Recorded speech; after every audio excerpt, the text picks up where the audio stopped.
तारड़ साहब, अमेरिका और ईरान के दरमियान जो मौजूदा मुज़ाकराती अमल है, ये क्यों दोनों मुल्कों में मौजूद बदएतमादी और गैर यकीनी की सूरत हाल को खत्म नहीं कर पा रही? देखिए, मैं एक बात बताना चाहूंगा कि मैं इस वक्त खुद गल्फ में मौजूद हूँ। इस सूरत हाल को बड़ा क्लोजली वॉच कर रहा हूँ। और आज भी मैं ये कहूंगा कि मेरे ख्याल में ये हमला नहीं होगा। डायलॉग के जरिए चीजों का हल ढूंढा जाएगा। आपकी इत्तला के लिए अर्ज है कि आज बीबी नेतन्याहू जो है वो वाशिंगटन डीसी में मौजूद, वाशिंगटन डीसी मार-अ-लागो में जा रहे हैं डायलॉग के लिए। और उसमें वहां पे देखा जाए तो अमेरिका की तरफ से बड़ी सर्द मोरी का इजहार किया गया है, जिसपे बीबी नेतन्याहू खुद काफी परेशान नजर आ रहे हैं। और इस वक्त अगर देखा जाए ओमान के अंदर डायलॉग जारी है। और मेरे ख्याल में आज भी मैं कहूंगा इसका हल डायलॉग के जरिए एक सियासी हल ढूंढा जाएगा। ईरान भी इसमें इंटरेस्टेड है, अमेरिका भी इंटरेस्टेड है, सऊदी कतरी प्रेशर अपनी जगह पे मौजूद है, टर्की, पाकिस्तान और दूसरे कई ममालिक इस्लामिक कंट्रीज जो हैं वो इस पे दे आर ऑन बोर्ड। और इसमें आपको ये भी पता होना चाहिए कि हमारे प्राइम मिनिस्टर और हमारे फील्ड मार्शल साहब जो है बड़ी जल्दी वाशिंगटन डीसी का दौरा करेंगे और उसमें भी इस सूरत हाल को डिस्कस किया जाएगा। लेकिन मेरे ख्याल में इसका डायलॉग के जरिए हल ढूंढा जाएगा। डोनाल्ड ट्रंप साहब ने, प्रेसिडेंट ट्रंप साहब ने मैक्सिमम प्रेशर क्रिएट कर रखा है और ईरान भी इंटरेस्टेड है कि डायलॉग के जरिए इसका हल ढूंढा जाए। और इसी परेशानी की वजह से बीबी नेतन्याहू जो कि एक बड़े मुख्तसर अपने वफद के साथ मार-अ-लागो में डोनाल्ड ट्रंप साहब के साथ मुलाकात करेंगे। आज मैं खुद देख रहा था कि एक मायूसी नजर आ रही है इजराइल के अंदर। जो उनके अखबारात, उनके जरीदे जो हैं वो जिस तरीके से लिख रहे हैं, इजराइल मायूस है और डोनाल्ड ट्रंप साहब बैलेंस करेंगे इस्लामिक कंट्रीज के साथ। तारड़ साहब, आपने यहाँ पे हवाला दिया कि फील्ड मार्शल और प्राइम मिनिस्टर पाकिस्तान जो है ये भी विजिट करेंगे। ये आपको उम्मीद है, मुसद्दिका इत्तला है, या आपको ये लगता है कि ऐसे हालात के अंदर इन्विटेशन कोई आया हुआ? बिल्कुल, इसका इन्विटेशन मौजूद है। हमारे फील्ड मार्शल और हमारे प्राइम मिनिस्टर ना सिर्फ बल्कि ईरान बल्कि इस पूरे खित्ते की सूरत हाल को डिस्कस करेंगे व्हाइट हाउस के अंदर। और इसके और मैं बिलखसूस बड़े फख्र के साथ कहूंगा कि आज पाकिस्तान सफारती और मिलिट्री डिप्लोमेसी के जरिए इस जगह पे पहुंच चुका है कि वो एक दुनिया के अंदर बल्कि बिलखसूस उस खित्ते के अंदर अमन के लिहाज से एक भर्तरी उनकी डिप्लोमेसी। और ये दौरा किन तारीखों में एक्सपेक्टेड है? बिल्कुल एक्सपेक्टेड है। और इसमें बल्कि इस वक्त अगर देखा जाए तो बड़ा सेंसिटिव दौरा होगा इस खित्ते के लिए। मैं तारड़ साहब ये पूछ रहा हूं कि किन दिनों में ये दौरा मुतवक्के है?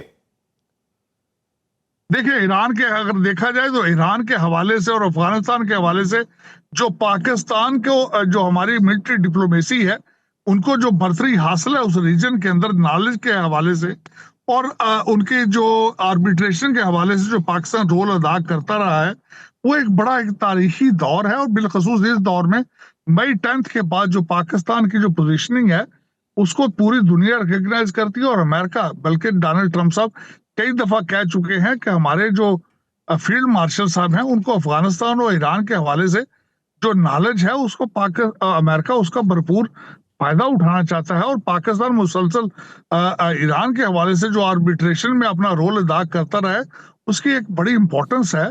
और मेरे ख्याल में आपकी जो मिलिट्री डिप्लोमेसी है उसकी कोई मिसाल मौजूद नहीं। मेरा सवाल तारड़ साहब फिर वही है कि आप जिस दौरे का तज़किरा कर रहे हैं ये दौरा किन दिनों में मुतवक्के है?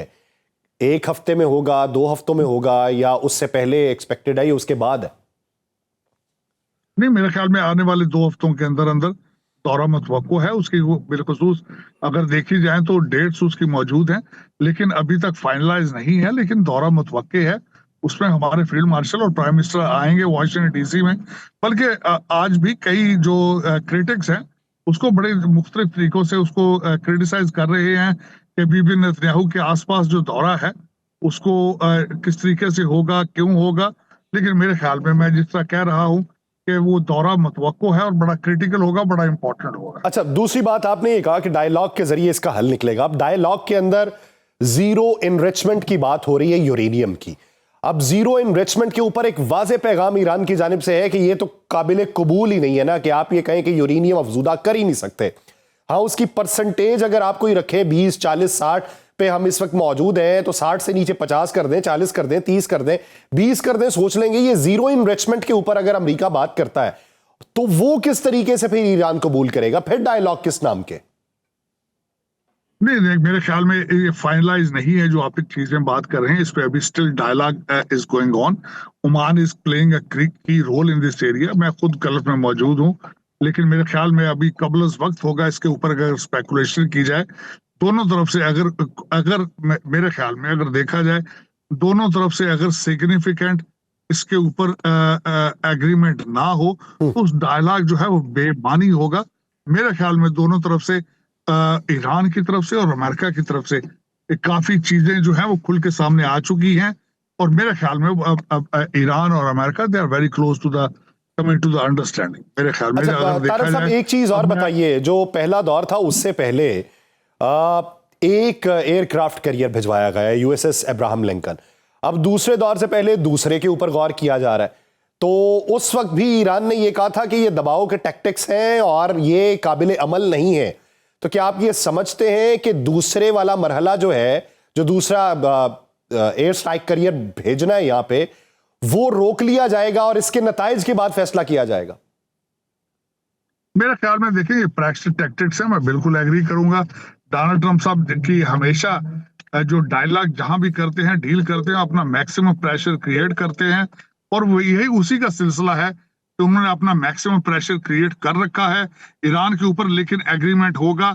आज अगर आप जेरूसलम पोस्ट और अमेरिकन इजराइल के जरीदे पढ़ें तो उसमें आपको क्लियर नजर आएगा कि उन्होंने खासकर उसमें ये कह रखा है कि America is not with Israel to attack Iran.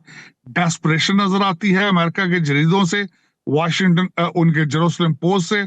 उन्होंने बिलखुसूस ये कहा है कि अमेरिका चिकन आउट कर चुका है, बाहर निकल चुका है। और आज अगर जो स्टेटमेंट देखी जाए बीबी नेतन्याहू की तरफ से, और जो एक बहुत मुख्तसर छोटा सा सिर्फ अपने मिलिट्री सेक्रेटरी के साथ जो उनका आना है मारा-लागो के अंदर, वो इस चीज को इंडिकेट करता है कि America is not with Israel in this war. और आज उन्होंने कहा है कि वो सिर्फ और सिर्फ अमेरिका को एडवाइस करने आ रहे हैं इस नेगोशिएशन के हवाले से। ना तो उन्होंने रजीम चेंज की बात की है, ना उन्होंने ईरान के हमले के ऊपर बात की है। वो सिर्फ और सिर्फ अमेरिका को एडवाइस करने आ रहे हैं मेरे ख्याल में। और जो एप्स्टीन फाइल के हवाले से जो प्रेशर अमेरिका के ऊपर बिलखसूस प्रेसिडेंट ट्रंप के ऊपर था, वो डिसॉल्व हो चुका है। आज मुख्तलिफ किस्म की खबरें आ रही हैं अमेरिका के अंदर। तो मेरे ख्याल में इस वक्त अगर देखा जाए तो America almost has abandon the support of Israel. Epstein file की वजह से, उससे तवज्जो हटाने की वजह से इस ऑप्शन के ऊपर गौर हो सकता था कि हमला किया जाए, लेकिन उसका प्रेशर डिसॉल्व हो चुका है, जिसकी वजह से अमेरिका अब उससे नजर हटाने के लिए ईरान पे हमला करने की गलती नहीं करेगा। बहुत शुक्रिया